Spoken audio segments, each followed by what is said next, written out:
नुआपड़ा जिला सीनापाली ब्लॉक कार्यालय परिसर में खाद्य जोगाण विभाग आनुकूल्य स्वच्छ भारत अभियान कार्यक्रम होइथिला। सीनापाली ब्लॉक खाद्य जोगाण अधिकारी देवेंद्र सेठिया अध्यक्षतार अनुष्ठित एही कार्यक्रम रे मुख्य अतिथि भावे सीनापाली बीडीओ कर्मी ओराम जोगदान करी सफेई कार्यक्रम शुभारंभ करथिले।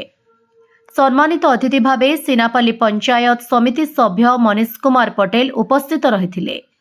कार्यक्रम रे बीडीओ झाड़ू धरी सफेई करुथबा बेले ब्लॉक स्तरीय विभिन्न विभाग अधिकारी माने मध्य तांको सहित झाड़ू धरी सफेई करुथबा देखिबाकू मिलिथिला।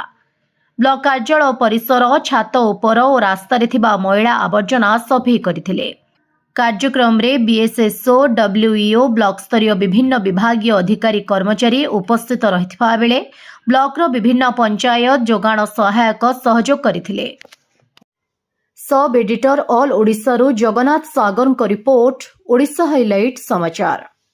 खबर दुनिया रे जोड़ी हेबा पई सब्सक्राइब करंतु ओडिशा हाइलाइट समाचार को आउ दबे दियंतु बेल आइकन को सर्वप्रथमे खबर पाइबा पई।